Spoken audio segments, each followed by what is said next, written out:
Como todas las ciudades de la Argentina, Rosario tiene su plaza mayor, con la iglesia y la municipalidad que la flanquean. En la manzana opuesta a la catedral, el Correo, el protagonista de nuestra historia. Todo esto que está alrededor, todo esto, es lo que se llama un conjunto monumental. Este conjunto monumental de la Plaza 25 de Mayo está declarado Conjunto Monumental Histórico Nacional. Y dentro de ese conjunto hay un edificio que es Monumento Histórico Nacional, que es el edificio del Correo.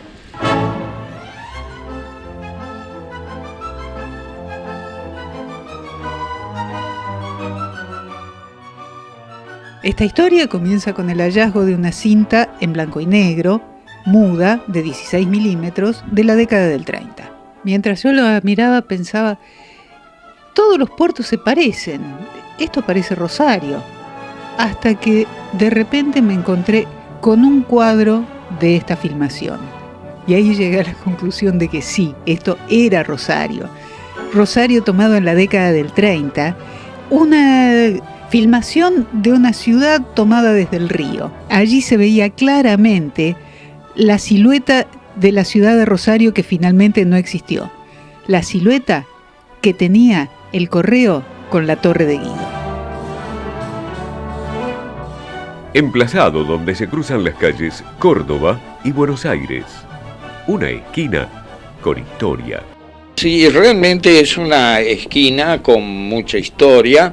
Primero porque allí estuvo la jefatura política de Rosario y estuvo anteriormente la comandancia. Y es un dato de sumo interés porque allí se celebró el primer matrimonio civil de la República Argentina. El edificio del Correo Central de Rosario, que hoy conocemos, no es el que concibiera Ángel Guido. El proyecto original del Correo es este. Una torre principal y 4 accesorias nunca concluidas y finalmente desmanteladas en medio de una candente polémica remataban el proyecto. Cuando estaba levantándose la torre, parte de la mampostería ya estaba levantada. O sea que lo que es la distribución de las aberturas de planta baja, del segundo nivel e incluso del tercer nivel, ya estaban definidas. Se levantan 4 pisos en el cuerpo principal, más una torre de 50 metros de alto. Los trabajos se detienen, la torre se desmonta y el Correo se termina con un estilo arquitectónico distinto del que Ángel Guido había imaginado. La Facultad de Arquitectura tuve, entre otros brillantes profesores, al arquitecto Ángel Guido.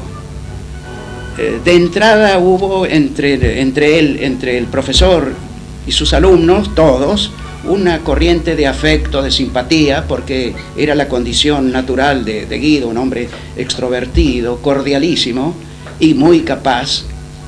Era un profesor que atraía. Nos daba composición arquitectónica y a la vez historia de la arquitectura. Tenía una simpatía especial, Guido, con su físico de artista tipo Beethoven, una hermosa melena blanca, nunca peinada.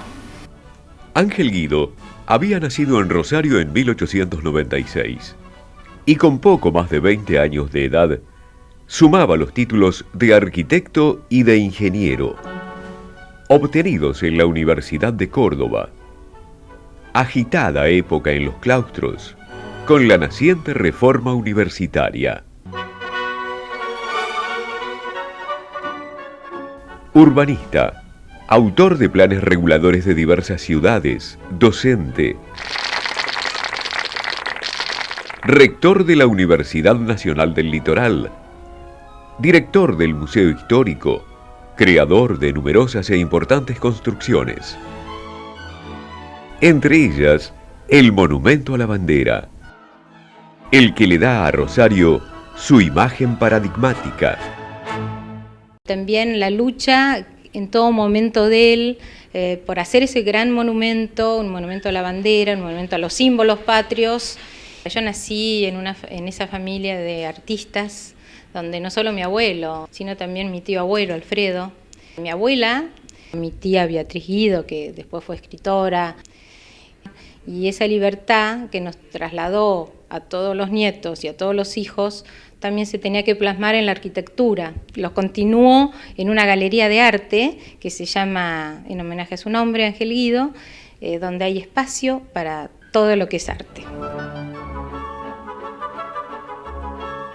El Correo de Rosario, a principios del siglo XX, había ocupado un edificio en Oroño al 900, que aún perdura, pero luego fue trasladado provisoriamente a Santa Fe, entre Mitre y Sarmiento.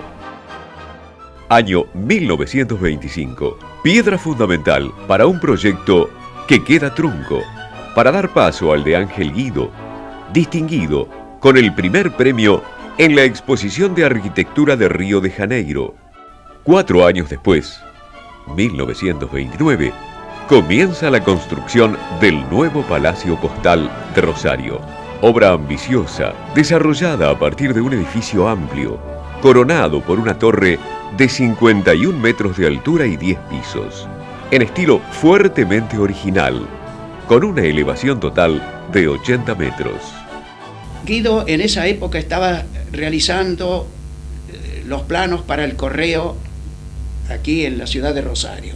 Él los trataba en un estilo propio, de acuerdo a sus estudios sobre la influencia hispánica en la arquitectura aborigen, ese matrimonio que hubo, que se realizó entre lo folclórico, lo natural, de aquí, de esta tierra, y la arquitectura que venía de España, la manera en que Guido realizaba su obra. Me enseñaron a ver la fusión de la luna, del sol, de todos los elementos en toda la arquitectura indígena, y que él llamó neocolonial, y no olvidar de dónde uno venía, que era de América India.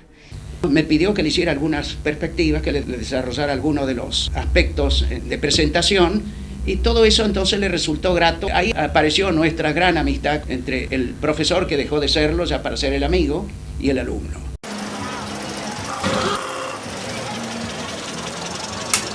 Rosario era entonces una ciudad en pleno crecimiento. Activa, pujante, con elevado potencial de desarrollo. El puerto, caracterizado por su intenso movimiento. El comercio, con sus vidrieras ornamentadas por los más variados artículos. El campo, verdadero granero del mundo, región de tierras fértiles, trabajo duro e intenso.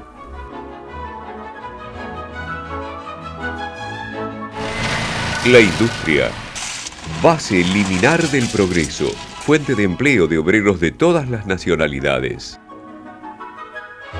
El periodismo y sus variadas expresiones, a partir de numerosos diarios y revistas editados en Rosario. Los ferrocarriles, el cine y la radio. LR3, Radio Belgrano de Buenos Aires, simultáneamente con LT1 de Rosario, LT9 de Santa Fe. Todo se desarrollaba con intensidad.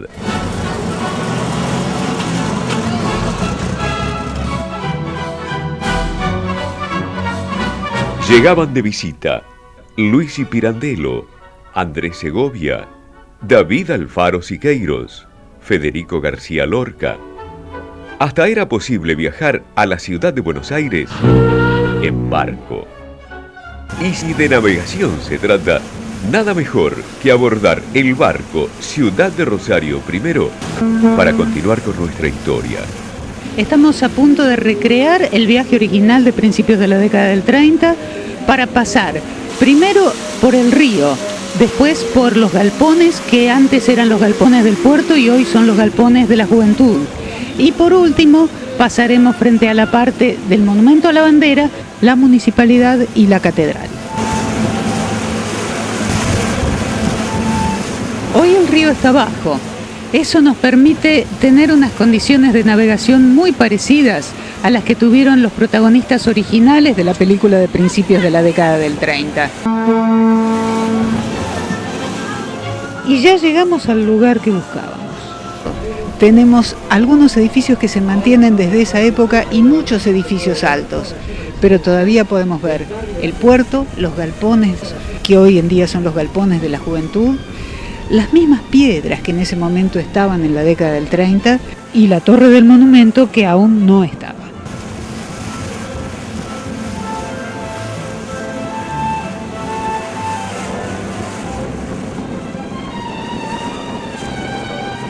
El edificio del Correo en construcción, con su gigantesca torre, constituía motivo de atención y orgullo. Y muchos recuerdan la torre, la estructura de hierro de lo que iba a ser esta torre. Hacia 1931, la estructura estaba completa. El armazón de la torre se divisaba desde lejos. Y pese a algunas temporarias interrupciones, todo indicaba que el emprendimiento llegaría a su fin según sus primarios lineamientos. Sin embargo, las presunciones quedarían distanciadas de la realidad. A esta altura de la tarea, desde el Ministerio de Obras Públicas de la Nación, llega la directiva de suspender la construcción. Las razones que se aducen, presupuestarias. Hasta 1933, los trabajos permanecen inmovilizados, en espera de un visto bueno para continuarlos. Lejos de las expectativas, ese visto bueno nunca llega. Peor aún, con sorpresa e indignación, Rosario recibe desde Buenos Aires otra poco grata noticia.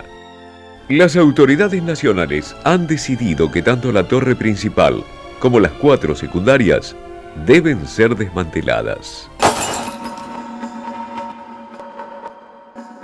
La resolución es muy discutida y la disconformidad adquiere contornos de debate.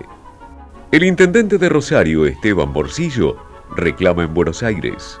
Las fuerzas vivas locales, dentro de un áspero clima de contrariedad, sugieren entonces que se continúe con la construcción del cuerpo principal del edificio, que se mantengan las estructuras de las torres y que éstas se completen más adelante.